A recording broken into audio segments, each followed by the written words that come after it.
Hello everybody, welcome back to Brainstorm lore and the reign of King Aegon I Targaryen. By the reckoning of the Maesters of the Citadel, it was year 1 AC, and Aegon the Conqueror was, understandably, feeling pretty good about himself.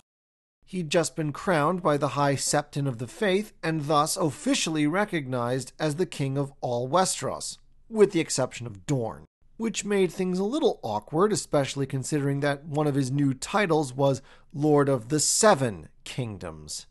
Still, Aegon was willing to let the Dornish problem lie for the time being.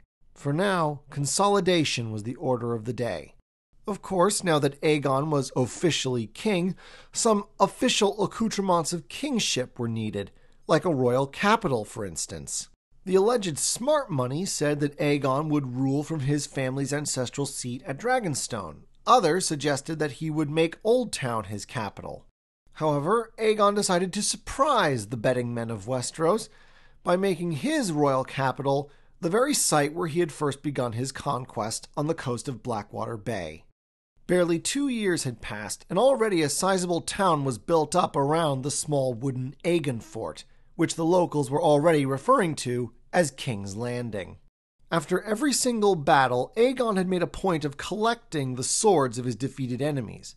All those weapons had then been transported to King's Landing, where, with the help of Balerion and his dragon flame, those swords were bent and twisted into one of the most iconic chairs in all of fantasy. The Iron Throne. A giant asymmetrical monstrosity of twisted steel, with edges sharp enough to cut even 3 centuries after the fact. Aegon himself is supposed to have said that no king should rest easy upon his throne. What better way of reminding future kings of Westeros of that lesson than by making the throne a literal pain in the ass? As it happens, Aegon would not be able to not enjoy his new throne in peace for very long. Aegon may have instituted the King's Peace, forbidding lords from fighting one another, but since when has that ever stopped the Ironborn from causing trouble? Though at least this time, the trouble was purely among themselves. With the death of Harren the Black and the extinction of House Hora, the Ironborn had fallen to fighting among themselves over who would be their new ruler. The two most noteworthy claimants being one Lord Corin Volmark of Harlaw, and Lodos, a holy man who claimed to be the living son of the drowned god and capable of working miracles. The Iron Islands may have been a miserable bunch of barren rocks at the literal back end of the country, but they were part of Westeros. They were part of Aegon's kingdom, and so the king decided to put an end to this nonsense, swooping in with Balerion and a fleet from both the Westerlands and the Reach at his back. The king himself slew Corin Volmark in single combat. Meanwhile, Lodos attempted to summon Krakens to destroy the Targaryen fleet. When the miracle conspicuously failed to occur, the so-called son of the drowned god leapt into the ocean to seek my father's counsel, with heavy stones weighing down his robes. Many of his followers went with him, and it is said by the Maesters that bloated crab-eaten bodies could still be seen washed up on the shores of the Iron Islands years after the fact. The rest of the Ironborn simply threw down their weapons and bent the knee. At this point, even they were sick of the constant bloodshed and practically welcomed Aegon's intervention. Though many insisted that the Ironborn should be made vassals of either the Tullys, the Lannisters, or the Starks, Aegon ultimately had the lords of the Iron Islands arrange a king's moot and choose a leader from among themselves. That leader turned out to be Lord Vickon of House Greyjoy, who promptly bent the knee and swore fealty to the Iron Throne. With the Iron Islands serving as a distinctive region of Westeros, you could make the argument that this technically made Aegon the ruler of 7 kingdoms, just as his title proclaimed. However, that wasn't going to mean any reprieve for Dorne, and 1 year later, in 4 AC, Aegon decided that the time had come to finish what his conquest had started. For some reason, Visenya was left behind in King's Landing for the initial invasion, and you can imagine how much that would have chafed at her warrior spirit. Rhaenys was sent ahead on Meraxes to essentially burn everything she could and try to terrorize the Dornish into surrendering. Meanwhile, 2 separate armies would invade Dorne via the 2 main paths through the Red Mountains. One army, led by Aegon and the new Lord of the Reach Harlan Tyrell, invaded via the Prince's Pass. The second, led by the new Hand of the King Orys Baratheon, invaded via the Bone Way. Now, there are many houses, all with heavily defended fortresses guarding the paths into Dorne, and so both armies faced heavy resistance, though the ones confronting Aegon and Tyrell were quick to flee the moment Balerion took to the sky. After that initial resistance, however, Aegon was surprised to find that all of the fortresses along the Prince's Path were either abandoned or lightly defended. The same held true when they entered Dorne proper, finding fortresses like the Hellholt of House Uller and even Sunspear itself completely deserted. As a result, the majority of the casualties under Aegon's command died of dehydration rather than at the hands of the enemy. Orys Baratheon was far less fortunate. His army was all but cut to pieces by the Lords of the Bone Way, and most of the survivors, including Lord Baratheon himself, would be taken prisoner by Lord Wheel of House Wheel. Still, it seemed that the Targaryens had won, and far more easily than anticipated. Aegon and Rhaenys appointed Lord Jon Rosby, Castellan of Sunspear and Warden of the Sands, and then returned to King's Landing, leaving behind the army under Harlan Tyrell to put down any uprisings. The Maesters say that the Targaryens had only just returned to King's Landing when the Dornish made their move. Whatever holes the Dornish had been hiding in all this time, they suddenly revealed themselves. Targaryen garrisons throughout Dorne were tortured or put to the sword. Lord Rosby, the new Castellan, was thrown from the highest tower in Sunspear, presumably by Princess Miriam Martell herself, and when Lord Harlan Tyrell marched his army out to confront the Dornish, they simply vanished into the desert and were never seen again. Orys Baratheon and his fellow prisoners were more fortunate, as they were ultimately ransomed back to King's Landing by Lord Wheel. However, that same lord decided to be a jerk about the whole thing and cut off Orys's sword hand as well as that of the other prisoners, so that they would never raise arms against Dorne again. This is probably a reference to Julius Caesar, who did something similar to a tribe of Gauls he had just beaten. Upon his return to King's Landing, Orys Baratheon asked the king to let him resign from his post, saying, "A king's hand should have both his hands. I'll not have people talking about the king's stump." And so Orys Baratheon was succeeded by Lord Edmund Tully of Riverrun as the new Hand of the King. Needless to say, Aegon Targaryen was left with some serious dragon egg on his face, and swore vengeance. Unfortunately for Aegon, the Dornish had figured out the one way to avoid being conquered by him. They simply chose not to fight. Time and again, Aegon and his sisters swooped in on their dragons, burning and destroying everything they found, and each time the Dornish simply abandoned their holdings, went into hiding, and then reappeared as soon as the dragons had flown away. Countless castles and keeps were destroyed by dragonfire, and the Dornish retaliated by launching raids into the Reach and the Stormlands.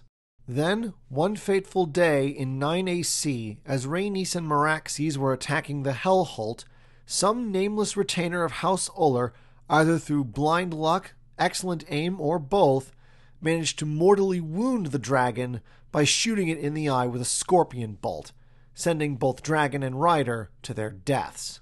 And so, Queen Rhaenys Targaryen died, leaving behind a 2-year-old son, the unfortunate and unfortunately named Aenys Targaryen, and 2 bereaved and furious siblings. For 2 whole years afterward, the whole of Dorne burned in what became known as the Years of the Dragon's Wrath. Every fortress was reduced to a blackened husk. Every field was burnt to ash. Anyone unlucky enough to be caught out by Aegon and Visenya suffered the same fate. And yet, the Dornish remained firm, just as Miriam Martell had foretold. They never bowed, they never bent, and they never broke. Both sides offered rewards for the deaths of their enemies, and 6 Dornish lords were assassinated. Visenya narrowly avoided the similar fate on several occasions, and at least 3 attempts were made on King Aegon's life. After the 3rd attempt, Visenya decided that her brother husband needed bodyguards. Thus was formed the first Kingsguard, 7 of the best warriors in Westeros, hand-picked by Visenya herself. In imitation of the Night's Watch, these men swore vows to never marry, have children, or own land, thus ensuring their absolute loyalty to the king's protection. Finally, after 9 years of stalemate, in the year 13 AC, Maria Martell, architect of the Dornish resistance, the only monarch to defy the conqueror, died of old age. The rule of Dorne passed to her eldest child, Prince Nymor Martell, and while he was no more willing to bend the knee than his mother had been, he had grown tired of an endless war that seemed to have no purpose.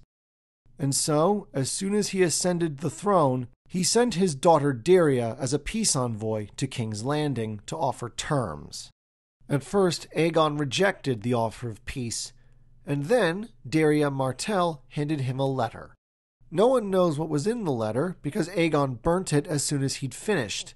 What is known is that the king grew so furious as he read it that his clenched hand cut itself on the Iron Throne, and that after he burnt the letter, he mysteriously flew off to Dragonstone for a few days.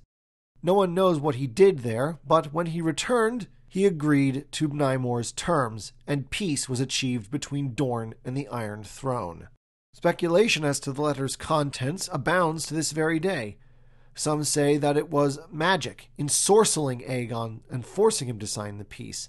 Others say that the letter threatened to hire the faceless men of Braavos to assassinate his son and heir Aenys. A few suggest something else, that in fact, when Nymor sent the delegation, he didn't simply send his daughter to King's Landing, he also sent the body of Rhaenys Targaryen to Dragonstone, out of sight of the court, which would only incense the warhawks like Visenya and Orys, but where she could be burnt, as Valyrian tradition demanded, allowing Aegon to finally have closure over the death of the sister wife he had loved first and best. Whatever the truth of the matter, peace had been achieved, and the last war of Aegon I's reign had ended. The last 20 years of his life were in fact so bereft of conflict that the Maesters refer to it to this day as the Dragon's Peace. Aegon spent half of every year making giant tours of his realm known as progresses, so that he would be seen by both the lords and the small folk. He oversaw the construction of 2 septs at King's Landing, and even the initial construction of the Red Keep. He lived to become a grandfather as he watched his young son and heir Aenys grow up, marry Alyssa Valerion of Driftmark, and sire 5 grandchildren. Finally, in the year 37 AC, Aegon, first of his name, died of a stroke at the age of 64 beside the painted table on Dragonstone, in the middle of telling his 2 eldest grandsons the stories of his conquest. His body was burnt in Valyrian tradition, and his sword, Blackfire, was burnt with him, though it was ultimately recovered by his other son, Maegor. So passed Aegon, conqueror and king, the founder of a dynasty that would last for 300 years and shape the destiny of Westeros. There have been 16 Targaryen rulers in the centuries since his death, and, assuming George R.R. Martin never gets around to finishing the books, there may be a 17th at some point. In spite of all that, and the passage of time, he is still remembered as one of the greatest. A fearsome soldier in wartime, and a benevolent ruler in peacetime. The man who ended the petty squabbles between lords and kings, and made the 7 kingdoms what they are today. Many a king of Westeros would attempt to fill Aegon's shoes, but only a few would succeed in establishing a legacy as great and profound as that of Aegon the Conqueror. Thank you for watching. Please like, share, comment, subscribe, and check out our website at studiobrainstorm.net.